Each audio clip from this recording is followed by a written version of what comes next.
ನಿಮ್ಮ ಬಳಿಗೆ.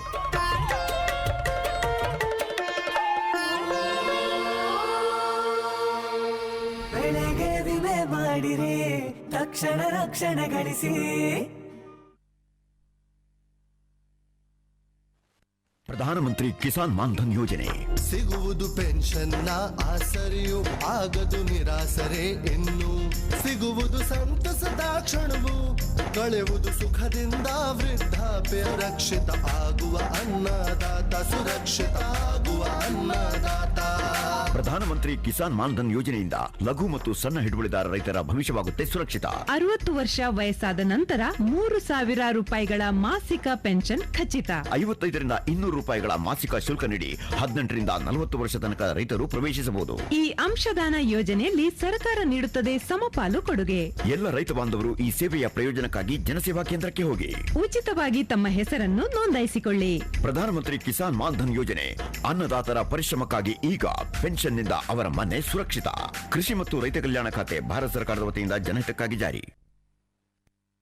ನಮ್ಮ ಇಲ್ಲಿ ಕೃಷಿ ವಿಶ್ವವಿದ್ಯಾಲಯದಲ್ಲಿ ಒಂದು ಹತ್ತಿ ವಿಭಾಗ ಅಂತ ಐತಿ. ಅದರದ ಮುಖ್ಯಸ್ಥನಾಗಿ ನಾನು ಕೆಲಸ ಮಾಡ್ತಾ ಇದ್ದೀನಿ. ತಳಿವರ್ಧಕನಾಗಿ ಕೆಲಸ ಮಾಡ್ತಾ ಇದ್ದೀನಿ. ತಳಿವರ್ಧಕ ಅಂದರೆ ಹೊಸ ಹೊಸ ತಳಿಗಳನ್ನು ಕಂಡು ಹಿಡಿಯೋದು ನನ್ನ ಕೆಲಸ. ಯಾವ ಹೊಸ ತಳಿ ಬರ್ತಾವಪ್ಪ, ಇಳುವರಿ ಹೆಚ್ಚು ಕೊಡುವಂಥವು, ಅದ್ರ ಮ್ಯಾಗ ನಮ್ಮ ಸಂಶೋಧನೆ ಮಾಡತ್ತೀವಿ. ಇಲ್ಲಿ ನೀರಾವರಿ ಹತ್ತಿ ಮ್ಯಾಗ ಸಂಶೋಧನೆ ನಡೆಯೋದು. ಆ್ಯಕ್ಚುಲಿ ನೀವು ನೋಡಿರ್ಬೋದು, ಅದಕ್ಕೆ ಆ ಕಡೆ ಯಾರು ಹೋಗಿರನ್ ಅಂತೇಳಿ. ಯಾಕಂದರೆ ನಿಮ್ಮ ಹೊಲ್ದಾಗ ಈಗ ನೆಕ್ಸ್ಟ್ ಮಳೆ ಆಗ್ಬೇಕು, ಮಳೆ ಬೇಕಾಗಿದ್ದು ನಿಮಗೆ.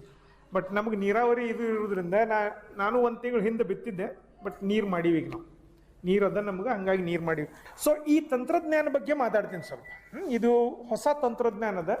ಇದನ್ನು ನೋಡ್ರಿ, ಒಂದು ಹೇಳ್ತೀನಿ ನಿಮಗೆ. ತಂತ್ರಜ್ಞಾನ ಬರ್ತಾವೆ, ಹೊಸ ಹೊಸ ತಂತ್ರಜ್ಞಾನ ಬರ್ತಾವೆ. ಈ ನಿಮ್ಮ ಕೈಯಾಗ ಮೊಬೈಲ್ ಬಂದಾವಪ್ಪ. ಫಸ್ಟಿಗೆ ಬಂದಾಗ ಮೊಬೈಲ್ ಹೆಂಗಿತ್ತು, ಇವ್ರು ದೊಡ್ಡದಿತ್ತು. ನೀವು ಕಿಶನ್ ಆಕ್ಸತ್ತೆ ಇಟ್ಕೊಳಕ್ಕೆ ಬರ್ತೀವಿ, ಇವ್ರು ದೊಡ್ಡ ಮೊಬೈಲ್ ಇತ್ತು. ಈ ಸೌಕಾಸ ಎಲ್ಲಿಗೆ ಬಂದ ನಿಮ್ಮ ಮೊಬೈಲ್ ಅಗದಿ ಸಣ್ಣ ಮೊಬೈಲ್ ಬಂದಾವೆ. ಈಗ ಮೊದಲು ಮೊಬೈಲ್ ಬಂದಾಗ ನೀವು ಫೋಟೋ ತೊಗೊಳಕ್ಕೆ ಬರ್ತಿತ್ತನ? ಇಲ್ಲ, ಈ ಫೋಟೋ ಸತ್ಯಕ್ಕೆ ತೊಗೋಬೋದು, ಇಂಟರ್ನೆಟ್ ಸತ್ಯಕ್ಕೆ ಮಾಡ್ಬೋದು, ವಾಟ್ಸಾಪ್ ಮಾಡ್ಬೋದು. ಇವೆಲ್ಲ ನೀವು ಆ್ಯಡ್ ಹಾಕ್ಕೊಂತ ಹೋಗ್ಯದ. ಹಾಗೆ ಈ ಕೃಷಿ ಏನು ತಂತ್ರಜ್ಞಾನ ಅಂತೀವಲ್ಲ, ಇದ್ರೊಳಗೂ ಬೀಜದ ಬಗ್ಗೆನೂ ಸಾಕಷ್ಟು ಆವಿಷ್ಕಾರಗಳು ಮಾಡ್ಕೊಂತ ಬಂದಾರೆ. ನಿಮ್ಗೆ ನೆನಪಿರ್ಬೇಕು, ದೇಸಿ ಹತ್ತಿ ಬೆಳಿತಿದ್ರು ಮೊದಲು ರೈತರು. ಯಾರು ವಯಸ್ಸಾದವ್ರು ರೈತರು ಕಾಣ್ತಾ ಇಲ್ಲ ನನಗೆ. ಅವು ದೇಸಿ ತಳಿಗಳಿದ್ದಪ್ಪ. ನಿಮ್ಮ ಮಳೆ ಚಲೋ ಆದರೂ ನಿಮಗೆ 4 ಕ್ವಿಂಟಲ್ ಮ್ಯಾಲೆ ಬರ್ತಿದ್ದಿಲ್ಲ ಅವು. ಈಗ ದೇಸಿ ತಳಿಗಳಿದ್ದು. ಇವತ್ತು ನೋಡ್ರಿ ಹೆಂಗಾಗ್ಯದ. ನೀವು ಸಣ್ಣವನ್ನು ಮಾಡಿದ್ದೀವಿ ನಾವು 22 ಕ್ವಿಂಟಲ್, 20 ಕ್ವಿಂಟಲ್, 25 ಕ್ವಿಂಟಲ್ ಕಾಮನ್ ಆಗಿದೆ ಈಗ. ಹೆಂಗಾಯ್ತಪ್ಪ ಹಂಗಾದ್ರೆ ಇದು? ಈಗ ಯೂಶಲಿ ನೀವು ಒಂದು 10 ವರ್ಷದಿಂದ 10 ಕ್ವಿಂಟಲ್ ಬಂದ್ರೆ ಖುಷಿ ಹಾಕಿದ್ದು ರೈತ. ಈಗ 10 ಕ್ವಿಂಟಲ್ ಬಂದ್ರೆ ಖುಷಿ ಆಗೋದಿಲ್ಲ ರೈತ. ಏನಿದ್ರು 15 ಮಿನಿಮಮ್ ಬೇಕಂತ ನಾವು. ಮತ್ತು ಹೆಂಗೆ ಮತ್ತು ಹಿಂಗಾದ್ರೆ ಏನು ತಂತ್ರಜ್ಞಾನ ಇಂಪ್ರೂವ್ಮೆಂಟ್ ಮಾಡಲಾರ್ದೇ, ಅಭಿವೃದ್ಧಿ ಮಾಡಲಾರ್ದೇ, ಸುಧಾರಿತ ಬೀಜ ನಿಮಗೆ ಕೊಡಲಾರ್ದೇ ಇಳುವರಿ ಅಂತೂ ಹೆಚ್ಚಾಗೋದಿಲ್ಲ. ಬಟ್ ಒಂದಂತರೂ ಅದ, ತಂತ್ರಜ್ಞಾನ ತರ್ತೀವಿ ನಾವು. ಬಟ್ ಏನಾಗ್ಯದ ಈ ಭಾಗದಾಗ, ಆಕಡೆ ಹೇಳಿದ್ ನಾನು, 60% 70% ಭಾಗ ನಿಮ್ಗೆ ಮಳೆ ಆಶ್ರಿತ ಪ್ರದೇಶನಾಗದ ಹತ್ತಿ. ಈ ನದಿ ದಂಡಿಗೆ ಯಾರದಾರ ಅವ್ರಿಗೆ ಸ್ವಲ್ಪ ನೀರು ಕೊಡ್ಬೋದು, ಒಂದು 2-3 ಸಲ ನೀರು ಕೊಡ್ಬೋದು. ಅವ್ರು ದೂರ ಆದಂಗೆ ಇನ್ನೂ ಕಡಿಮೆ ಆಗುತ್ತೆ. ನೀವು 10 ಕಿಲೋಮೀಟ್ರ್ 20 ಕಿಲೋಮೀಟ್ರ್ ಹೋದಂಗೆ ನೀವು ನದಿಯಿಂದ ನೀರು ಲಿಫ್ಟ್ ಮಾಡ್ಬೇಕಂದ್ರೆ ಖರ್ಚಾಗುತ್ತಿಲ್ಲ ನಿಮಗೆ. ಸೊ ಯಾವಾಗ ನೀರು ಮಾಡ್ತೀರಿ, ಇನ್ನೇನಪ್ಪ ಬೆಳೆ ಹೋಗ್ತದ ಅಂತ ನೀರು ಮಾಡ್ತೀರಿ ಅವಾಗ. ಸೊ ಅದಕ್ಕೆ ಇಳುವರಿ ಮಾತ್ರ ಕ್ಲಿಯರ್ ಅದ. ಎಲ್ಲಿ ನಿಮ್ಗೆ ನೀರಾವರಿ ಅದ ಅಲ್ಲಿ ಇಳುವರಿ ಹೆಚ್ಚು ಬರಬೇಕು, ಗ್ಯಾರಂಟಿ. ಬಟ್ ಮಳೆ ಆಶ್ರಿತ ಪ್ರದೇಶನಾಗ ಕರೆಕ್ಟ್ ಟೈಮಿಗೆ ಏನಾರ ಮಳೆ ಆಗಿತ್ತಂದ್ರೆ, ಹೋದ ವರ್ಷ ಆಗಿದ್ದು ನೆನೆಸ್ಕೊಳ್ರಿ ಹೆಂಗಾಗಿತ್ತು. ಕರೆಕ್ಟ್ ಜೂನ್ ತಿಂಗಳನ್ಯಾಗ ಬಿತ್ತಿದ್ರಿ, 15 ದಿವಸಿಗೆ 20 ದಿವಸಕ್ಕೊಮ್ಮೆ ಚಲೋ ಮಳಿನೇ 10 mm 20 mm ಮಳೆ ಹಾಕ್ಕೊಂತಿತ್ತು ಹೋದ ವರ್ಷ. ಹಾಗಾಗಿ ನಿಮ್ಗೆ ಏನಾಯ್ತು, ಇಳುವರಿ 15 ಮ್ಯಾಗೆ ಇದ್ದು 15 ಬಂದಿಲ್ಲ ಹೋದ್ಸಲ ನಂಗೆ ಅನ್ಸ್ಮಟ್ಟಿಗೆ. 15, 18, 20, 22, 25 ರೈತರು ಅದಾರ ಅಂದಂಗೆ. 25 ಕ್ವಿಂಟಲ್ ಬೆಳೆದಂಥ ರೈತರು ಅದಾರ. ಸೊ ಬೀಜದ ಬಗ್ಗೆ ಮಾಹಿತಿ ಕೊಡ್ತೀನಿ ನಿಮಗೀಗ. ನೀವು ಇಷ್ಟು ದಿವಸ ಏನು ಹೈಬ್ರಿಡ್ ತಳಿ ಬೆಳೀತಿದ್ರಲ್ಲ, ಅವೆಲ್ಲ ಒಂದು ಸಿಸ್ಟಮ್ಗೆ ಫಾಲೋ ಮಾಡ್ತಿದ್ದವು. ನಾನು ಅದ್ರ ಬಗ್ಗೆ ಹೇಳ್ತೀನಿ ನಿಮಗೆ. ನೀವೆಲ್ಲ ಹೈಬ್ರಿಡ್ ತೊಗೋಬೇಕಾದ್ರೆ, ಒಂದು ಹೈಬ್ರಿಡ್ ಬೀಜ ತೊಗೋಬೇಕಾದ್ರೆ ಸ್ವಲ್ಪ ಮಾರ್ಕೆಟ್ನಾಗ ಒಂದು 4ರಿಂದ 5 ಚಲೋ ಕಂಪ್ನಿ ಅದಾವೆ, ಸೆಟ್ ಕಂಪ್ನಿ ಅದಾವೆ. ಯಾವಪ್ಪ ಅಂತಂದ್ರೆ, ಈಗ ಫಸ್ಟ್ ನಿಮಗೆ ಬರೋದು ನಂಬರ್ 1 ಬರೋದು ನಿಮ್ಗೆ ಅಜಿತ್ ಸೀಡ್ಸ್ ಅಂತ ಬರ್ತದೆ. ಕೇಳಿರ್ತೀರಿ ಹೆಸರು ನೀವು. ಅಜಿತ್ ಸೀಡ್ದು ನಿಮ್ಗೆ ACH 11155 ಅಂತ ಬರ್ತದೆ, 1152 ಅಂತ ಬರ್ತದೆ, 155, 199, ACH 5 ಅಂತ ಒಂದು ಹೈಬ್ರಿಡ್ ಅದ. ನೀವು ಯಾಕೆ ಹೇಳತ್ತೀನಿ ಅಂದ್ರೆ, ಮಾರ್ಕೆಟ್ನಾಗ ನೀವು ಬೀಜ ತೊಗೋಬೇಕಾದ್ರೆ ಯಾವ್ದು ತೊಗೋಬೇಕು ಕನ್ಫ್ಯೂಷನ್. ನೀವು ಅಂಗಡಿಗೆ ಹೋದ್ರೆ ನೋಡಿರಿ, ಭಾಳಷ್ಟು ಪಾಕೆಟ್ ಬೇರೆ ಕಂಪ್ನಿ ಇರ್ತಾವೆ. ನಿಮಗೆ ಯಾವ್ದು ಬೇಕಾದ್ ತೊಗೊಂಡ್ಬಿಡ್ತೀರಿ, ಸುಮ್ಮನೆ ಯಾವ್ದು ಕಲರ್ಫುಲ್ ಭಾಳ ಕಲರ್ ಅದಲ್ಲ ಅದನ್ನ ತೊಗೋತೀರಿ. ನಮ್ಮ ಮನುಷ್ಯನ ಆಟಿಟ್ಯೂಡ್ ಏನು, ಯಾವ್ದು ಕಲರ್ ಚಂದ ಕಾಣ್ತಾ ಅದು ತೊಗೋತೀವಿ ನಾವು. ನೀವು T shirt, shoe, pant, shirt ತೊಗೊಳತ್ತ ಕಲರ್ ನೋಡ್ತೀವಿ. ಬೀಜ ಹಂಗೆ ಮಾಡಕ್ಕೆ ಬರೋದಿಲ್ಲ. ಬೀಜ ಏನು ಮಾಡ್ಬೇಕು, ನಾನು ಅದಕ್ಕೆ ಹೇಳತ್ತೀನಿ, ಯಾವ್ದು ರೆಪ್ಯೂಟೆಡ್ ಕಂಪ್ನಿ ಅಂತೀವಿ ನಾವು. ರೆಪ್ಯೂಟೆಡ್ ಅಂದ್ರೆ ಸ್ವಲ್ಪ ಮಾರ್ಕೆಟ್ನಾಗ ಅವ್ರ ವರ್ಚಸ್ಸದ, ಚಲೋ ಬೀಜ ತಯಾರು ಮಾಡ್ತಾರಪ್ಪ. ಒಂದು ಕಂಪ್ನಿ ಯಾವ್ದು ಹೇಳಿದೆ ನಿಮ್ಗೆ? ಅಜಿತ್ ಸೀಡ್ಸ್ ಅಂತ ಹೇಳಿದೆ. ಅದೇ ಥರ ನಿಮ್ಗೆ ನೆಕ್ಸ್ಟ್ ಬರೋದು ನಿಮ್ಗೆ ರಾಶಿ ಸೀಡ್ಸ್ ಅಂತ ಒಂದು ಕಂಪ್ನಿ ಬರ್ತದೆ. ರಾಶಿ ಅವರು ಹೈಬ್ರಿಡ್ ಚೆನ್ನಾಗಿದಾವೆ. 929 ಅಂತ ಬರ್ತದೆ, 909 ಅಂತ ಬರ್ತದೆ, 964 ಅಂತಿ, 867 ಅಂತದೆ. ಈ ಹೈಬ್ರಿಡ್ಗಳನ್ನು ತೊಗೋಬೋದು ನೀವು. ರಾಶಿ ಬಂತಪ್ಪ. ನೆಕ್ಸ್ಟ್ US ಅಗ್ರಿ ಅಂತ ಕೇಳಿರ್ತೀರಿ ನೀವು, ಎಲ್ಲ ಬೆಳೆದಿರ್ತೀರ ಅದನ್ನು. US ಅಗ್ರಿ ಕಂಪ್ನಿದು US 7067 ಅಂತ ಒಂದು ಹೈಬ್ರಿಡ್ ಬರ್ತದೆ. ಆಮೇಲೆ 747, 727 ಹಿಂಗೆ ನಂಬರ್ಸ್ ಅದಾವೆ US ಅಗ್ರಿ, ಅದನ್ನು ತೊಗೋಬೋದು. ಅದನ್ನು ಬಿಟ್ಟರೆ ಕಾವೇರಿ ಕಂಪ್ನಿದು KCH 36 ನಂಬರ್ ಕೇಳಿರ್ತೀರಿ ಹೆಸರು. ಈಗ ಸದ್ಯಕ್ಕೆ ಅದೇ ಟಾಪ್ ಹೈಬ್ರಿಡ್ ಇದೆ ಈಗ, KCH 36 ಅಂತೇಳಿ, ಅದನ್ನು ತೊಗೋಬೋದು, ಅದು ಹಾಕ್ಬೋದು. ಕಾವೇರಿ ಕಂಪ್ನಿ. ಆಮೇಲೆ ನಿಮ್ಗೆ ಬಯೋಸೀಡ್ ಕಂಪ್ನಿ ಅಂತ ಬಂದದ್ದು, ಅವರು ಹೈಬ್ರಿಡ್. ಐ ಥಿಂಕ್ GHH 029 ಅಂತ ಒಂದು ಹೈಬ್ರಿಡ್ ಬರ್ತದೆ. ಅವೆಲ್ಲ ಹೈಬ್ರಿಡ್ ಏನಿತ್ತು ಮೊದಲು, ಇವು ಹೈಬ್ರಿಡ್ ತಳಿ ಇರೋದ್ರಿಂದ ನಾನು ನಿಮಗೆ ಡೆಮಾನ್ಸ್ಟ್ರೇಷನ್ ಮುಖಾಂತರ ಹೇಳ್ತೀನಿ. ಇಲ್ಲಿ ನೀವೇನು ತಪ್ಪು ಮಾಡಾಕತ್ತೀರಿ, ಆಮೇಲೆ ಈ ತಂತ್ರಜ್ಞಾನ ಏನದ ಅನ್ನೋದು ಹೇಳ್ತೀನಿ ನಿಮ್ಗೆ. ಈಗ ಮೊದಲಿಗೆ ಏನು ಹೈಬ್ರಿಡ್ ಹೇಳಿದ್ರೆ ನಿಮ್ಗೆ ನಾರ್ಮಲ್ ಹೈಬ್ರಿಡ್. ನಾ ಇವತ್ತು ಅಧಿಕ ಸಾಂದ್ರತೆ ಪದ್ಧತಿ ಬಗ್ಗೆ ಮಾತಾಡತ್ತೀವಿ. ಅಧಿಕ ಸಾಂದ್ರತೆ ಪದ್ಧತಿನೇ ಬೇರೆ. ಈಗ ಇಷ್ಟು ದಿವಸ ನೀವು ಮಾರ್ಕೆಟ್ನಾಗ ಏನು ಬೀಜ ಇದ್ದಿಲ್ಲ ಅವೇ ಬೇರೆ ಹೈಬ್ರಿಡ್, ಅದನ್ನ ಹೇಳತ್ತೀನಿ ನಾನು. ನಿಮಗೇನು ಮೊದಲೇನು ಹೈಬ್ರಿಡ್ ಬರ್ತಿದ್ದಿಲ್ಲ ಅವನ್ನ ನೀವು ಆ್ಯಕ್ಚುಲಿ ಹೆಂಗಪ್ಪ ಈ ಥರ ಹಾಕ್ಬೇಕಾಗಿತ್ತು. ಹೆಂಗೆ ಈಗ ನೀವು ಸಾಲಿನ ಸಾಲದಲ್ಲ, ಇದು 3 ಅಡಿ ಇಡ್ತೀರಿ. ನೀವು ಎಷ್ಟು ಇಡ್ತೀರಿ? 3 ಇರ್ತೀರೋ ಅದಕ್ಕಿಂತ ಒಳಗೆ ಬರ್ತೀರಿ. 3 ಅಂತರೂ ಮಿನಿಮಮ್ 3 ಇರ್ತೈತಿ. ಮುಂದೆ ಸ್ವಲ್ಪ ಜನ ಏನು ಮಾಡ್ತಾರೆ ರೈತರು, ಅದೇ ಈಗ ಟ್ರ್ಯಾಕ್ಟ್ರಲ್ಲೇ ಏನ್ರಿ ಆಪರೇಷನ್ಸ್ ಮಾಡೋದಿತ್ತಂದ್ರೆ, ಕುಂಟಿ ಹೊಡಿಯೋದು, ಎಣ್ಣೆ ಹೊಡಿಯೋದು, ಸ್ಪ್ರೇ ಮಾಡೋದಿತ್ತಂದ್ರೆ ನೀವು 4 ತನೂ ಹೋಗ್ತೀರಿ. 3.5ರಿಂದ 4 ತನಕ ಹೋಗ್ತೀರಿ. ಇಲ್ಲಿ ನಿಮಗೆ ಬೇಕಾದಂಗೆ ಕರೆಕ್ಟ್ ಮಾಡತ್ತೀರಿ, ಏನು ಪ್ರಾಬ್ಲಮ್ ಇಲ್ಲ. ಬಟ್ ಮೊದಲಿಗೆ ಏನು ಹೈಬ್ರಿಡ್ ಬಂದಿವಲ್ಲ, ನಾವೇನು ಹೇಳಿದ್ವಿ ನಿಮ್ಗೆ, ಆ್ಯಕ್ಚುಲಿ ಈ ಥರ ಹಾಕ್ಬೇಕಂತ ಮಾಡಿದ್ವಿ. ಅಂದ್ರೆ ಈ ಬೀಜದಿಂದ ಬೀಜಕ್ಕದಲ್ಲ ಅಲ್ಲಿ 2 ಅಡಿ ಇಡ್ಬೇಕಂತ ಹೇಳಿದ್ವಿ ನಾವು. ಕೈ ಎತ್ತಿ ಬಿಡ್ರಪ್ಪ ಈ ಹಾಲ್ನಾಗ, ಯಾರು ನಾ ಹಾಕಿನ ಸರ್ 2 ಅಡಿ, ಒಬ್ಬರು ಸಿಗಂಗಿಲ್ಲ ನಿಮಗೆ. ಒಬ್ಬ ರೈತನು ನೀವು 3x2 ಹಾಕ್ಲೇ ಇಲ್ಲ. ಈ 3x2 ಎದಕ್ಕೆ ಮಾಡಿದ್ರೆ ಆ್ಯಕ್ಚುಲಿ ಅಂತಂದ್ರೆ, ಮೊದ್ಲು ಏನು ಹೈಬ್ರಿಡ್ ಇರ್ತಿದ್ವಲ್ಲ, ಸಪೋಸ್ ನಿಮಗೆ ಇದು ಹತ್ತಿ ಗಿಡ ಅದಂತ ಹೇಳಿರಪ್ಪ, ಇದು ಹೆಂಗೆ ಬರ್ತಿತ್ತು ನಿಮಗಂದ್ರೆ, ಹಿಂಗೆ ಎತ್ತರಕ್ಕೂ ಎತ್ತರ ಬೆಳೀತಿತ್ತು, ಹಿಂಗೆ ಅಡ್ಡಾಗಲೂ ಬೆಳೀತಿತ್ತು. ರೋಬಸ್ಟ್ ಹೈಬ್ರಿಡ್ ಅಂತೀವಿ ನಾವು. ಈ ಹತ್ತಿ ಕಾಯಿ ಎಲ್ಲಿ ಹಿಡಿತೈತಿ? ತಳಗೆ ಅಷ್ಟೇ ಹಿಡಿತದ, ಮೇಲೆ ಅಷ್ಟೇ ಹಿಡಿತೈತಿ, ಪೂರಾ ಗಿಡದ ಗುಂಟ ಹಿಡಿತೈತಿ ಅದು, ಹೌದು. ಸೊ ನಿಮಗೆ ಈ ಥರ ಬೆಳಿಬೇಕಂದ್ರೆ ನಾವು ಈ ಥರ ಹಾಕ್ಬೇಕು ಬೀಜ ಅಂತ ಹೇಳಿದ್ವಿ ನಿಮಗೆ. ನೀವು ಒಬ್ಬರು ಹಾಕ್ಲೇ ಇಲ್ಲ ಅದನ್ನು. ಮತ್ತು ನಾವು ಹೇಳ್ದಂಗೆ ನೀವು ಹಾಕಿದ್ರೆ ಬರೀ ಒಂದೇ ಪ್ಯಾಕೆಟ್ ಹೋಗ್ತಿತ್ತು. ಆ್ಯಕ್ಚುಲಿ ಎಕರೆಗೆ ಒಂದೇ ಪ್ಯಾಕೆಟ್. ನೀವೇನು ಮಾಡಿದ್ರಿ? 2 ಮಿನಿಮಮ್ 2.5, 3, 3.5, 4 ಟ್ರ್ಯಾಕ್ಟರ್ಲೆ 5 ಹಾಕಿರೋ ರೈತರು ಅದಾರ. ಏನಾಗುತ್ತೆ ನೀವು ಹಿಂಗೆದ್ದಾಗ? ಓಕೆ, ಹೆಂಗೆ ಆಗ್ತಿತ್ತಪ್ಪ? ಓಕೆ, ಇದು ನಾವು ರೆಕಮೆಂಡೆಡ್, ನಾವು ಸ್ಪೇಸಿಂಗ್ ಹಿಂಗೆ ಹಾಕ್ರಿ ಅಂತ ಹೇಳಿದ್ವಿ. ಸ್ವಲ್ಪ ಜನ ಏನು ಮಾಡಿದ್ರಿ ನೀವು? ಅಡಿಗೆ 1 ಇಟ್ರಿ ಸ್ವಲ್ಪ ಜನ, ಇನ್ನು ಸ್ವಲ್ಪ ಜನ ಅರ್ಧ ಅಡಿಗೆ ಇಟ್ರಿ, ಇನ್ನು ಸ್ವಲ್ಪ ಜನ 4 ಬಟ್ಟಿಗೆ 1 ಇಟ್ರಿ. ಹಿಂಗೆ ಹಾಕೋದನ್ನ ತಪ್ಪಿ ಹಿಂಗೆ ಹಾಕಿದ್ರಿ ನೀವು. ಏನಾಗುತ್ತೆ ಅವಾಗ? ಇಂಥ ರೋಬಸ್ಟ್ ಹೈಬ್ರಿಡ್ ಅಂತೀವಿ ನಾವು, ಎತ್ತರ ಸ್ಪ್ರೆಡ್ ಆಗು ಹೈಬ್ರಿಡ್ ಅನ್ನು ನೀವು ಸನಿ ಹಾಕಿದಾಗ. ಓಕೆ, ನಿಮ್ಮ ಭಾಷಾನಾಗ ಹೇಳ್ಬಿಡ್ತೀನಿ. ಈ ರೂಮ್ನಾಗ ಕರೆಕ್ಟ್ ಚೇರ್ ಎಷ್ಟು ಅದಾವ ಅಷ್ಟೇ ಮಂದಿ ಇದ್ರಿ, ಇನ್ನೂ ಚೇರ್ ಖಾಲಿ ಅದಾವ, ಹೌದು. ಒಂದು ಕೆಲಸ ಮಾಡ್ತೀನಿ, ಈ ರೂಮ್ನಾಗ ಒಮ್ಮೆ ಒಂದು 500 ಮಂದಿಗೆ ಒಳಗೆ ಬಾ ಅಂತ ಹೇಳ್ಬಿಡ್ತೀನಿ ನಾ. ಗೊತ್ತಾಗ್ತಾ ಹೇಳೋದು ನಿಮ್ಗೆ? ಏನಾಗುತ್ತೆ ಅವಾಗ?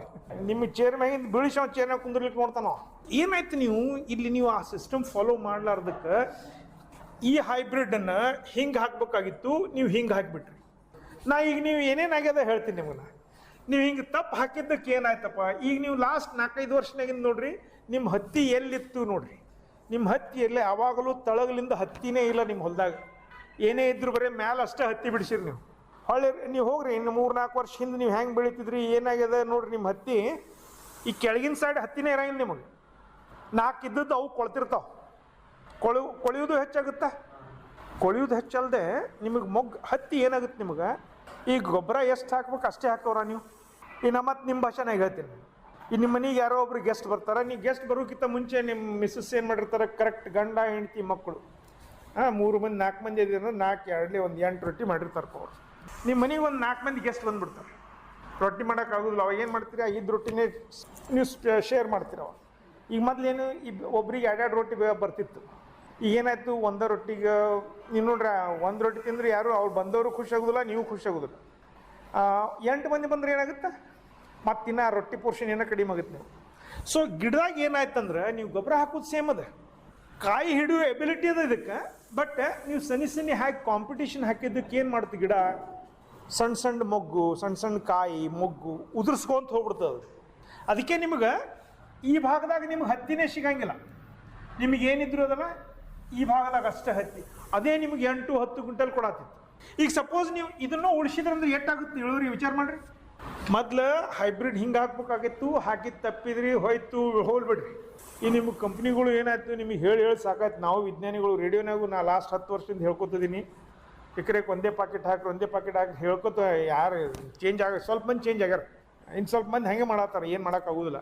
ಸೊ ಈಗೇನಾಗ್ಯದ ಕಂಪ್ನಿಗಳು ಏನು ಮಾಡ್ಯಾವ ಇದನ್ನು ಅರ್ಥ ಮಾಡ್ಕೊಂಡ್ರವ್ರು, ಇವರು ಏನು ಮಾಡಿದ್ರು ಕೇಳಂಗಿಲ್ಲ ರೈತರು. ಅದಕ್ಕೆ ಈಗ ಅಧಿಕ ಸಾಂದ್ರತೆ ಸೂಕ್ತ ಆಗಂಥ ತಳಿಗಳು ತಂದಾರ. ಹೆಂಗಪ್ಪ ಇದನ್ನು ಕಟ್ ಮಾಡಿಬಿಟ್ರೆ ಇಷ್ಟು ಗಿಡನೇ ಬೆಳೆಯಂಗಿಲ್ಲ, ನಿಮಗೆ ಇಷ್ಟೇ ಇರುತ್ತೆ ಅಂದ್ರೆ ಈಗ ನೆಕ್ಸ್ಟ್ ಈಗೇನು ಹೈಬ್ರಿಡ್ ನಿಮಗೆ ಅಧಿಕ ಸಾಂದ್ರತೆನಾಗ ಏನದಲ್ಲ, ನಿಮ್ಗೆ ಎತ್ತರೂ ಬೆಳೆಯಂಗಿಲ್ಲ, ಹಿಂಗೂ ಸ್ಪ್ರೆಡ್ ಇರೋಂಗಿಲ್ಲ, ನಿಮ್ಮ ಗಿಡ ಎತ್ತರೂ ಬೆಳೆಯಂಗಿಲ್ಲ, ಸ್ಪ್ರೆಡ್ಡು ಆಗೋದಿಲ್ಲ. ಬಟ್ ಒಂದು ಗಿಡಕ್ಕೆ ಏನದಲ್ಲ, ಬರೀ ನಿಮ್ಗೆ ಒಂದು ಗಿಡಕ್ಕೆ 10-12 ಕಾಯಿ ಅಷ್ಟೇ ಹಿಡಿತದೆ. ಇದಕ್ಕೆ ಅಧಿಕ ಸಾಂದ್ರತೆ ಅಂತಂತೀವಿ ನಾವು. ಅಂದ್ರೆ ಇಲ್ಲಿ ಏನು ಹೇಳಿದ್ವಿ ನಾವು, 7,900 ಗಿಡಗಳು ಇರಬೇಕು ಅಂತ ಹೇಳಿದ್ವಿ. ಈ ಅಧಿಕ ಸಾಂದ್ರತೆನಾಗ ನಾವು 29,000 ಗಿಡಗಳು ಇರಬೇಕು ಅಂತ ಹೇಳ್ತೀವಿ. ಆಲ್ಮೋಸ್ಟ್ ಎಷ್ಟು ನಿಮಗೆ 4 ಪಟ್ಟು ಹೆಚ್ಚಾಯ್ತು ಬೀಜ. ಅಲ್ಲಿ ಏನಾಗುತ್ತೆ, ಇದು ಒಂದು ನಿಮಗೆ ಲಾಸ್ಟ್ ಇಯರ್ ಆಗಿದ್ದು ಇನ್ಸ್ಟೆನ್ಸ್ ಹೇಳ್ತೀನಿ ನಿಮಗೆ. ಇಲ್ಲಿ ಕುರ್ಡಿ ಕ್ರಾಸ್ನಾಗ ವೆಂಕಟೇಶ್ವರ ಅಂತೇಳಿ ಫಾರ್ಮರ್ ಅದ ರೈತರದ. ಅವ್ರು ಫಸ್ಟ್ ಟೈಮ್ KCH 9292 ಅಂತೇಳಿ ಒಂದು ಹೈಬ್ರಿಡ್ ಬಂದಿತ್ತು, 9292. ಈ ಹೈಬ್ರಿಡನ್ನು ನಾವು ಡೆಮಾನ್ಸ್ಟ್ರೇಷನ್ ಅಲ್ಲಿ ತೊಗೊಂಡಿದ್ದೀವಿ ಮೊದಲು 3 ವರ್ಷ ಹಿಂದಿದ್ದು. ಅವ್ರೊಂದು ಮಜಾ ವಿಷಯ ಹೇಳಿದ್ರು. ಅವ್ರ ಹೊಲಕ್ಕೆ ಹೋದ್ವಿ ನಾವು, ಅವ್ರ ಬಾಜುಕ್ಕೆ ಈ ಥರ ನಾರ್ಮಲ್ ಹೈಬ್ರಿಡ್ ಇದ್ದಿದ್ದು ಹಾಕಿದ್ರು. ಅವ್ರಿಗೆ ಎಷ್ಟಪ್ಪ 8-9 ಕ್ವಿಂಟಲ್ ಇಳುವರಿ ಬಂದಿತ್ತು. ಇವ್ರಿಗೆ ಅಧಿಕ ಸಾಂದ್ರತೆ ಹಾಕಿದ್ರಲ್ಲ, ಅಲ್ಲಿ ನಿಮ್ಗೆ 13 ಕ್ವಿಂಟಲ್ ಬಂದಿತ್ತು. ಅಲ್ಲಿ ಏನು ಮಾಡಿದ್ರು ಅವರು, ಅವತ್ತು ಮಳೆ 3 ವರ್ಷದಿಂದ ಮಳೆ ಸ್ವಲ್ಪ ಕಡಿಮೆ ಇತ್ತು ಆ್ಯಕ್ಚುಲಿ. ನೀವು 3 ಅಡಿಗೆ ಇಟ್ಟಿದ್ರಿ, ಇನ್ನೂ 1 ಅಡಿ ಒಳಗೆ ತರ್ಬೋದಾಗಿತ್ತದ ಆ್ಯಕ್ಚುಲಿ. ಇದಕ್ಕೆ ನೀವು ರೈತರು ನಿಮ್ಮ ಭೂಮಿ ಹೆಂಗದ, ಫಲವತ್ತತೆ ಹೆಂಗದ, ಈ ತಂತ್ರಜ್ಞಾನದಲ್ಲ, ಭೂಮಿ ಫಲವತ್ತತೆ ಕಡಿಮೆ ಇದ್ರೆ ವರ್ಕ್ ಆಗುತ್ತಿದ್ದು. ನೀವು ಎಲ್ಲರೂ ನೋಡಿ, ಭೂಮಿ ಫಲವತ್ತತೆ ಇದ್ರೆ ಟೆಕ್ನಾಲಜಿ ಇಂಪ್ರೂವ್ ಅಂತಿದ್ದೆ ನಾವು. ಈಗ ಭೂಮಿ ಫಲವತ್ತತೆ ಇರಲಿಲ್ಲ ಅಂದರೆ ಟೆಕ್ನಾಲಜಿ ತಂದೀವಿ ನಾವು ವಿಜ್ಞಾನಿಗಳು. ಫಲವತ್ತತೆ ಕಡಿಮೆ ಇದ್ರೂ ನಿಮಗೆ ಇಳುವರಿ ಹೆಚ್ಚು ಬರ್ತದೆ. ಅದಕ್ಕೆ ಈ ಒಂದು ಹೊಸ ತಂತ್ರಜ್ಞಾನನಾಗ ಏನದಲ್ಲ, ನೀವು ಈ ಹೈ ಡೆನ್ಸಿಟಿ ಪ್ಲಾಂಟಿಂಗ್ ಸಿಸ್ಟಮ್ ಅಂತಾರೆ ಇದಕ್ಕೆ. ಅಧಿಕ ಸಾಂದ್ರತೆ, ನೀವು ಎಕರೆವಾರು ಏನದಲ್ಲ ಗಿಡಗಳನ್ನ 4 ಪಟ್ಟು ಹೆಚ್ಚಿಗೆ ಬೀಜ ಹಾಕ್ಬೇಕು. ಅಂದ್ರೆ ಇದನ್ನು ಚೇಂಜ್ ಮಾಡಕ್ಕೆ ಹೋಗ್ಬೇಡ್ರಿ, ಇದು ಎಷ್ಟದ ಅಷ್ಟೇ ಮಾಡಿರಿ. ಬಟ್ ಇಲ್ಲಿ ಗಿಡದಿಂದ ಗಿಡಕ್ಕದಲ್ಲ 15 ಸೆಂಟಿಮೀಟ್ರಿಗೆ ಬರ್ಬೇಕು, 15 ಸೆಂಟಿಮೀಟ್ರಿಗೆ ಒಂದು ಬೀಜ ಬೀಳ್ಬೇಕು. ಈಗ ಅದು ಮಾಡತ್ತೀರ ಆಲ್ರೆಡಿ ನೀವು. ಅವ್ರಿಗೆ ನೀವು 1 ಹಾಕದಲ್ಲೇ ನೀವು 4 ಹಾಕಿರಿ ಆ್ಯಕ್ಚುಲಿ. ಈಗ 4 ಹಾಕನತ್ತಾರೆ, ಮತ್ತು ನೀವು 4x4 ಮಾಡಬೇಡ್ರಿ. ಅದನ್ನು ನೀವು ಮಾಡಂಗಿಲ್ಲ, ಯಾಕಂಗೆ ಗೊತ್ತದ. ನೀವು ಅಟ್ಟಂತರೂ ಹಾಕತ್ತೀರಿ ನೀವು. ಮಜಾ ಇರ್ತದೆ. ರೈತರು ಬೀಜ ಹೆಚ್ಚು ಬಿದ್ದರು ಯಾಕೆ ಹಾಕ್ತಿರೋ ಅಂತಂದ್ರೆ, ಸರ್ ಕಸ ಬರ್ತದೆ ಅದಕ್ಕೆ ಹೆಚ್ಚು ಹಾಕ್ಬೇಕು ನಾವು ಅಂತಾರೋ. ನೀವು ಕಸ ಕಂಟ್ರೋಲ್ ಮಾಡಕ್ಕೆ ಹತ್ತಿ ಬೆಳಿತಿರೋ ಏನು ಹತ್ತಿ ಬೆಳಿತಿರೋದು ನನಗೆ ಕನ್ಫ್ಯೂಸ್ ಆಗುತ್ತೆ ಅವಾಗ. ಈ ಕಸ ಬರಬಾರ್ದತ್ತ ನೀವು ಸನಿ ಹಾಕ್ತೀನಂದ್ರೆ ಮತ್ತು ನೀವು ಇಳುವರಿ ಬರೋಂಗಿಲ್ಲ. ಯಾಕಂದ್ರೆ ಹತ್ತಿ ಸಿಂಪಲ್ ಅದು ಏನಾಗುತ್ತೆ, ನಿಮ್ಗೆ ಮೊಗ್ಗು ಉದುರಿಸ್ಬಿಡ್ತದೆ. ಆ ಮೊಗ್ಗು ಉದುರಿಸಿದ್ದಕ್ಕೆ ನಮ್ಗೆ ಇಳುವರಿ ಬರೋದಿಲ್ಲ. ಅದಕ್ಕೆ ಆದಷ್ಟು ಈ ತಂತ್ರಜ್ಞಾನದಲ್ಲ, ಇದನ್ನೊಂದು ಸ್ವಲ್ಪ ನಾವು ಇನ್ಮೇಲೆ ನಿಮ್ಗೆ ರಿಜಿಸ್ಟರ್ ಮಾಡಿರಿ. ನಿಮಗೆ ಡೆಮಾನ್ಸ್ಟ್ರೇಷನ್ ನಿಮ್ಮ ಹೊಲಕ್ಕೆ ಬರ್ತೀವಿ ನಾವು. ಮ್ಯಾನೇಜ್ಮೆಂಟ್ ಹೆಂಗೆ ಮಾಡಬೇಕು, ಎಷ್ಟು ಗೊಬ್ಬರ ಹಾಕಬೇಕು, ಯಾವಾಗ ಸ್ಪ್ರೇ ಮಾಡಬೇಕು, ಯಾವುದು ಮಾಡಬೇಕು. ಆಮೇಲೆ ಏನದಲ್ಲ, ನಿಮ್ಗೆ 55-60 ದಿವಸ ಇದ್ದಾಗ ಒಂದು ಚಮತ್ಕಾರ ಅಂತ ಒಂದು ಕೆಮಿಕಲ್ ಬರ್ತದೆ, ಅದನ್ನು ಸ್ಪ್ರೇ ಮಾಡಬೇಕಾಗುತ್ತೆ. ಅದನ್ನು ಸ್ಪ್ರೇ ಮಾಡಿದ್ರೆ ಏನಾಗುತ್ತೆ, ನಿಮ್ಮ ಗಿಡ ಎತ್ತರ ಬೆಳೀಲಾರ್ದಂಗೆ ಅಗದಿ ಕಾಂಪ್ಯಾಕ್ಟ್ ಸಣ್ಣದಾಗಿ ಉಳಿತದೆ. ಅದೇ ನನಗೆ ಹೇಳಿಲ್ಲ, ಆ ರೈತ ಹೇಳಿದ್ದು ಏನಂದ್ರೆ, ಈ ಹೈ ಡೆನ್ಸಿಟಿ ಪ್ಲಾಂಟಿಂಗ್ ಮಾಡಿದ್ದು ಇದಕ್ಕೆ ಇಲ್ಲೂ ಹತ್ತಿ ಬಿಡಿಸಿದ್ರು ಅವ್ರು ಹೆಣ್ಮಕ್ಳೊಬ್ರು. ಈ ಅಧಿಕ ಸಾಂದ್ರತೆನಾಗ ಏನಾಯ್ತಂದ್ರೆ, ಅಲ್ಲಿ ನಿಮ್ಗೆ ಒಂದೇ ದಿವಸಕ್ಕೆ 1 ಕ್ವಿಂಟಲ್ 20 kg ಹತ್ತಿ ಬಿಡಿಸಿದ್ರು ಒಂದು ಹೆಣ್ಮಗಳು. ಇಲ್ಲಿ 1 ಕ್ವಿಂಟಲ್ 20 kg ಹತ್ತಿ ಬಿಡಿಸಿದ್ರೆ ಇಲ್ಲಿ ನಿಮಗೆ 70-80 kg ಬಿಡಿಸಿದ್ರಂತೆ. ನಿಮ್ಮ ತಂತ್ರಜ್ಞಾನದ್ದು ಅಡ್ವಾಂಟೇಜ್ ಹೇಳತ್ತೀನ. ಈ HDPS ಬೆಳೆಯೋದ್ರಿಂದ ನಿಮ್ಗೆ ಏನಾಗುತ್ತೆ, ಇದು ರೋಬಸ್ಟ್ ಇತ್ತಂದ್ರೆ ಹುಡುಕ್ಯಾಡಿ ನೀವು ಹತ್ತಿ ಬಿಡಿಸ್ಬೇಕಾಗ ದೂರ ಇರ್ತಾವೆ. ಈ HDPSನ ಗಿಡ ಎತ್ತರೂ ಬೆಳೆಯಂಗಿಲ್ಲ, ನಿಮಗೆ ಗಿಡ್ಡು ಉಳಿತದೆ. ಸೊ ಹತ್ತಿ ಬಿಡಿಸೋದು ಈಸಿ ಆಗುತ್ತೆ ಅಂತ ಹೇಳಿ. ಆಮೇಲೆ ಗಿಡ ಸಣ್ಣದು ಉಳಿಯೋದ್ರಿಂದ ಇದ್ದ ಕಾಯದವಲ್ಲ ಚಂದಾಗೆ ದಪ್ಪ ಕಾಯಿ, ಇವೆಲ್ಲ ನಿಮ್ಗೆ 6 ಗ್ರಾಮ್ 7 ಗ್ರಾಮ್ ಹೈಬ್ರಿಡ್, ಇವೆಲ್ಲ ದಪ್ಪ ಕಾಯಿನೂ ಬರ್ತದೆ. ಸೊ ಹಾಗಾಗಿ ಈ ತಂತ್ರಜ್ಞಾನ ಇನ್ನು ಮುಂದೆ ಇಳುವರಿ ಹೆಚ್ಚು ಮಾಡಲಿಕ್ಕೆ ಒಂದು ಹೊಸ ತಂತ್ರಜ್ಞಾನ ಬಂದಿದೆ. ಇದರೊಳಗೆ ಯಾವ್ಯಾವ ಕಂಪ್ನಿ ನೀವು ಬೀಜ ಹಾಕಬೇಕು ಅದನ್ನೊಂದು ಹೇಳ್ತೀನಿ ಬೇಕಂದ್ರೆ ನಿಮ್ಗೆ. ಇದ್ರೊಳಗೆ ನಿಮ್ಗೆ ಕಾವೇರಿ ಅವ್ರ ಹೈಬ್ರಿಡ್ ಅದಾವು KCH 9292 ಇದು ಬೀಜ ಅವೈಲೇಬಲ್ ಅದ ನಿಮ್ಗೆ ಮಾರ್ಕೆಟ್ನಾಗ. ಇದನ್ನ ಹಾಕ್ಬೋದು. ಈಗೆಲ್ಲ ಬೀಜ ಹಾಕಿರ್ತೀರಿ ನೀವಲ್ಲ. ಈ ಪ್ರೋಗ್ರಾಮ್ ಸ್ವಲ್ಪ ಮೊದಲೇ ಮಾಡ್ಬೇಕಾಗಿತ್ತು, ನೀವೇ ಈಗ ಮಾಡ್ಯಾರವರು. ಯಾರು HDPS ಮಾಡಿರಿ ಇನ್ಮೇಲೆ ಏನು ಮಾಡಬೇಕು ಅದನ್ನ ತಿಳ್ಕೊರಿ ಅಷ್ಟೇ. ಸೊ ನಿಮ್ಗೆ ಅಜಿತ್ ಕಂಪ್ನಿ ಇದ್ರೊಳಗೆ ನಿಮ್ಗೆ ACH 5 ನಂಬರ್ ಅಂತದ, ಅದು ಚೆನ್ನಾಗಿದೆ. ರಾಸಿ ಕಂಪ್ನಿನಾಗ ನಿಮ್ಗೆ ರಾಸಿ 909 ಅಂತದ ಒಂದು ಹೈಬ್ರಿಡ್ ಅದು. ಇದು ನಿಮ್ಗೆ ಈ ಅಧಿಕ ಸಾಂದ್ರತೆಗೆ ಸೂಕ್ತವಾದಂಥ ಒಂದು ಇದು ತಳಿ ಇದು. ಭಾಳ ಕಂಪ್ನಿಗಳು ಇಲ್ಲ ಇದ್ರೊಳಗೆ, ಸ್ವಲ್ಪ ಕಮ್ಮಿ. ಇನ್ಮೇಲೆ ಸ್ಟಾರ್ಟ್ ಆಗುತ್ತೆ ಸೌಕಾಶ್ ಇನ್ಮೇಲೆ. ಬಟ್ ಒಂದು ಅದೇ ತಿಳ್ಕೊಬೇಕು, ಬೀಜದ ಮ್ಯಾಗ ಪಾಕೆಟ್ ಮೇಲೆ ಬರ್ದಿರ್ತಾರೆ HDPS ಅಂತೇಳಿ, ಅದನ್ನ ನೋಡಿ ತಗೋಬೇಕು. ಒಂದು ಈ ಥರ ಹಿಂಗೆ ರೌಂಡ್ ಹಾಕಿ ಈ ಥರ ಬರ್ದಿರ್ತಾರೆ. HDPS ಅಂದ್ರೆ ಏನು? ಹೈ ಡೆನ್ಸಿಟಿ ಪ್ಲಾಂಟಿಂಗ್ ಸಿಸ್ಟಮ್, ಅಧಿಕ ಸಾಂದ್ರತೆಗೆ ಸೂಕ್ತವಾದಂಥ ತಳಿ ಅಂತೇಳಿ ಮಾಡಿರ್ತಾರೆ. ಇದನ್ನು ನೋಡಿ ನೀವು ತಗೋಬೇಕು ಬೀಜ. ಮತ್ತು ಈ ಟ್ರೈನಿಂಗ್ ಮಾಡಿ ಈ ಬೀಜ ತಗೊಂಡು ಮತ್ತು ಈ ಥರ ಹಾಕ್ಬೇಡ್ರಿ. ಗೊತ್ತಾದನ್ನ ಹೇಳೋದು ನಿಮಗೆ. ಇದು 4 ಪ್ಯಾಕೆಟೇ ಹೋಗ್ಬೇಕು. ಎಕರೆಗೆ 4 ಪ್ಯಾಕೆಟ್ ಹೋದ್ರೆ ಅಷ್ಟೇ ನಿಮ್ಗೆ ಚಲೋ ಇಳುವರಿ ಕೊಡ್ತದೆ. ಅರ್ಥ ಆಯ್ತಲ್ಲ ಹೇಳೋದು ನಾನು? ಆಮೇಲೆ ನಿಮ್ಮ ಕಡೆ ಹೆಂಗೆ PBW ಇನ್ಸ್ಟೆನ್ಸ್ ಐತೇನೆ, ಇದು ಗುಲಾಬಿ ಕಾಯಿ ಕೊರಕ ಲುಕ್ಸಾನದು ಮಾಡತೈತಿ, ಅದನ್ನ ಹೆಂಗೆ ಮ್ಯಾನೇಜ್ ಮಾಡತ್ತೀರಪ್ಪ? ಕೆಮಿಕಲ್ ಸ್ಪ್ರೇ ಅದು ಮಾಡ್ತಿರೋದಕ್ಕೆ ಒಂದು ಒಂದು ಪೇಸ್ಟ್ ಬಂದದ ಆ್ಯಕ್ಚುಲಿ, ಅದನ್ನ ನೋಡ್ರಿ ನೀವು. ರೆಡ್ಡಿಯವ್ರು ನೀವು ಮಾಡಿರಿ, ನಾನು ಪೇಸ್ಟ್ ಹಚ್ಚಿರೋದು. ನೀವು ಬೇಕೆಂದ್ರೆ ಆಮೇಲೆ ಅವ್ರಿಗೆ ನೀವು ಏನು ಮಾಡಿರಿ ಹೇಳ್ರಿ. ಅದನ್ನ ಒಂದು ಸ್ಪ್ಲಾಟ್ ಅಂತೇಳಿ ಒಂದು ಕೆಮಿಕಲ್ ಬಂದದ ಈಗ. ಅದು 45ರಿಂದ 50 ದಿವಸದಿಂದ ಚಾಲು ಮಾಡಿ 15 ದಿವಸ ಇಂಟರ್ವಲ್ನಾಗ 3 ಸಲ ಹಚ್ಬೇಕಂತ ಐತಿ. ಸೊ ಅದನ್ನೇನ್ರಿ ಹಚ್ಚಿದ್ದೇ ಇದ್ದಲ್ಲಿ ನಿಮಗೆ ಇಳುವರಿ ಆದಷ್ಟು PBW ಲಾಸ್ ಇರಂಗಿಲ್ಲ. ಈ ಗುಲಾಬಿ ಕಾಯಿ ಕೊರಕ ಲಾಸ್ ಅದಲ್ಲ, ಕಾಯಿ ಕೊರಕ ಲಾಸ್ ಅದಲ್ಲ, ಕಾಯಿ ಕೊರಕ ಲಾಸ್ ಅದು ಇರಂಗಿಲ್ಲ ಆದಷ್ಟು. ಆಮೇಲೆ ಆದಷ್ಟು ಈ ಕಾಟನ್ ಶ್ರೆಡರ್ ಅಂತ ಬಂದವ, ಯಾರು ಮಾತಾಡಬಾರ್ದಲ್ಲಿ. ಕಾಟನ್ ಶ್ರೆಡರ್ ಅಂತ ಬಂದವ, ಕೇಳಿರಿ ಅನ್ನೋದನ್ನ? ಕಾಟನ್ ಹಾರ್ವೆಸ್ಟಿಂಗ್ ಆದ್ಕೂಳೆ ನಿಮ್ಗೆ ಹೊಳ್ಳಿ ಭೂಮ್ಯಾಗ ಹಾಕಿಬಿಡ್ತದೆ. ಸೊ ಆದಷ್ಟು ಯಾಕೆ ಹೇಳ್ತೀನಿ ಅಂದ್ರೆ, ನೀವೆಲ್ಲ ಯಾರು ಕೊಟ್ಟಿ ಗೊಬ್ಬರ ಹಾಕ್ತಾ ಇಲ್ಲ. ಸೊ ಭೂಮಿ ಫಲವತ್ತತೆ ಉಳಿಸಾಕ ಏನಾಗ್ಯದ, ಹತ್ತಿಗೆ ನೀವು ಹಾಕಿದ ಗೊಬ್ಬರದ 0.5% ಇನ್ನ ಗಿಡದಾಗೆ ಇರ್ತದೆ. ಸೊ ಆ ಪೋಷಕಾಂಶಗಳು ಹೊಳ್ಳಿ ಮತ್ತೆ ನಿಮ್ಮ ಭೂಮಿಗೆ ಹೋಗ್ತಾವೆ. ಹಾಗಾಗಿ ಕಾಟನ್ ಶ್ರೆಡರ್ ಅಂತ ಏನದಲ್ಲ ಅದನ್ನ ಸ್ವಲ್ಪ ಯೂಸ್ ಮಾಡೋದು ನೋಡ್ರಿ. ಹಾರ್ವೆಸ್ಟ್ ಆದ್ಕೂಳೆ ಎಲ್ಲ ಹತ್ತಿ ಬಿಡಿಸೋದು ಆದ್ಕೂಳೆ ನೀವು ಮುಗ್ಗು ಹೊಡಿಬೇಕಾದ್ರೆ ಕಾಟನ್ ಶ್ರೆಡರ್ ಯೂಸ್ ಮಾಡಿದ್ರೆ ಆ ಹತ್ತಿ ಕಟ್ಟಿಗೆ ಮತ್ತೆ ಹೊಳ್ಳಿ ನಿಮ್ಮ ಭೂಮ್ಯಾಗ ಹಾಕಿದಂಗೆ ಆಗುತ್ತೆ. ಅದೇ ಮತ್ತೆ ಗೊಬ್ಬರ ಆಗುತ್ತೆ ನಿಮ್ಗೆ. ಸೊ ಈ ಥರ ಅದ. ಯಾವುದೇ ಇದಕ್ಕೆ ಬೆಂಕಿ ಹಚ್ಚೋದು ಮಾತ್ರ ಮಾಡಬೇಡಿ. ಈಗ ನೋಡ್ರಿ ಸೌಕಾಶ್ ಹೆಂಗಾಗುತ್ತಂದ್ರೆ, ಈಗ ನೀವು ಡೆಲ್ಲಿಯಾಗದು ಏನಾಗತ್ತದ ನೋಡ್ತೀರಿ. ಹರಿಯಾಣ ಪಂಜಾಬ್ನಾಗ ಏನಾಗುತ್ತೆ, ಅಲ್ಲಿ ಒಂದು ಪರಲ್ಲಿ ಅಂದ್ರೆ ಅಲ್ಲಿ ಇದನ್ನು ಸುಡ್ತಾರ ಅವ್ರು, ಬೆಂಕಿ ಹಚ್ಚಿಬಿಡ್ತಾರೆ. ಇದು ಬಂದು ನೀವು ಡೆಲ್ಲಿಯಾಗ ನೀವು ಶ್ವಾಸ ತೊಗೊಳಕ್ಕಾಗೋಲ್ತು ಮಂದಿಗೆ. ಸೊ ಎಲ್ಲ ಕಡೆ ಆಗುತ್ತದ. ಪರಿಸರಕ್ಕೆ ಅದು ಚಲೋ ಅಲ್ಲದು, ಮಾಡಬಾರ್ದಂಗೆ ಆ್ಯಕ್ಚುಲಿ. ಅದೇನು ನೀವು ಹೇಳಿರಲ್ಲ ಅಂಥದ್ದು ರಿಪೋರ್ಟ್ ಏನಿಲ್ಲ, ಯಾರೋ ಒಬ್ರು ಹೇಳಿರ್ಬೋದು ಹೊರತು ಅದರಲ್ಲಿಂದ ಇನ್ಸಿಡೆನ್ಸ್ ಏನು ಕಡಿಮೆ ಹಂಗೇನಿಲ್ಲ ರೀ. ನೀವು ಪೂರಾ ಮೂಕೊಡ್ದಾಗ ಒಳಗೆ ಹೋಗ್ಬಿಡ್ತದೆ. ನೀವು ಹೊರಗಡೆ ಇದ್ರೆ ಅದು ಸಂತಾನೋತ್ಪತ್ತಿ ಆಗೋ ಚಾನ್ಸ್ ಇರ್ತದೆ. ಈಗ ನೀವು ಮೂಕೊಡ್ದಾಗ ಒಳಗೆ ಹೋಗ್ಬಿಡ್ತದೆ ಭೂಮ್ಯಾಗ. ಅದು 90ರಿಂದ 110 ದಿವಸ ಇದ್ದಾಗ ನೀವು ಆ ಟೈಮಿಗೆ ಹೊಡಿಬೇಕು, ಆ್ಯಂಪ್ಲಿಗೆ ಹೊಡೆದ್ರೆ ಕಂಟ್ರೋಲ್ ಆಗುತ್ತೆ. ಇದು ಹೆಂಗದ ಗುಲಾಬಿ ಕಾಯಿ ಕೊರಕ ಅನ್ನೋದು ಹೆಂಗದ ಹೇಳ್ಬಿಡ್ತೀನಿ ನಿಮ್ಗೆ. ನೀವೇನ್ರಿ ಬೈ ಚಾನ್ಸ್ ಜೂನ್ ತಿಂಗಳನ್ಯಾಗ 2ನೇ ವಾರ ಒಳಗೆ ಬಿತ್ತಿದ್ರಿ ಅಂತೇಳಿರಿ, ಗುಲಾಬಿ ಕಾಯಿ ಕೊರಕ ಬರಂಗಿಲ್ಲ. ನೀವು ಹೋದ ವರ್ಷ ನೋಡ್ರಿ, ನೀ ಇಷ್ಟು ಇಳುವರಿ ಯಾಕೆ ಬಂದಿತ್ತು ನಿಮ್ಗೆ? ಎಲ್ಲರೇ ಗುಲಾಬಿ ಕಾಯಿ ಕೊರಕ ಲುಕ್ಸಾನ್ ಮಾಡಿದ್ದು ಒಂದು ಕೆಟ್ಟ ಬೋಲ್ ಕಂಡಿಲ್ಲ ಹೋದ್ಸಲ, ನೆನಪದ ನಿಮ್ಗೆ ಪೂರಾ ಹತ್ತಿ ಹೊಡೆದು ನಿಂತಿತ್ತು. ನಿಮಗೆ ಒಂದು ಕಾಯಿ ಸತೆ ಕೆಟ್ಟ ಹೊಡೆದದ್ದು ಹತ್ತಿ ಇರಲಿಲ್ಲ. ಯಾಕಂತಂದ್ರೆ ಇದು ನೀವು ಹೆಂಗೆ ಡಿಲೇ ಮಾಡ್ಕೊಂಡು ಹೋಗ್ತಿರಲ್ಲ, ಸೋಯಿಂಗ್ ಲೇಟ್ ಆದಂಗೆ ಗುಲಾಬಿ ಕಾಯಿ ಕೊರಕ ಹೆಚ್ಚಾಗ್ತದೆ ಹೋಗಿ. ಜೂನ್ 15, ಜೂನ್ 20, 30 ಹಿಂಗೆ ಮಾಡ್ಕೊತ ಹೋಗಿ ಜುಲೈನಾಗ ಬಿತ್ತಿದ್ರಿ ಅಂತೇಳಿ ಇದು ಹೆಚ್ಚಾಕೋತ ಹೋಗ್ಬಿಡ್ತೀವಿ.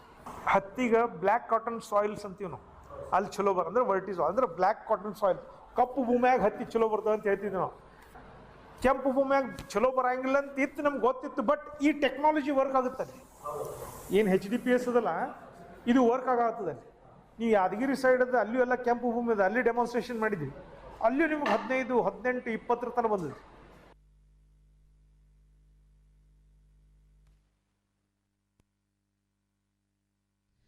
ಇದುವರೆಗೂ ಬಿಟಿ ಹತ್ತಿಯಲ್ಲಿ ಅಧಿಕ ಸಾಂದ್ರತೆ ಪದ್ಧತಿಯ ಕುರಿತು ತಳಿ ತಜ್ಞರಾದ ಡಾಕ್ಟರ್ ಜಯಪ್ರಕಾಶ್ ಮೋಹನ್ ನಿಡಗುಂದಿ ಅವರಿಂದ ಮಾಹಿತಿ ಕೇಳಿದ್ರಿ.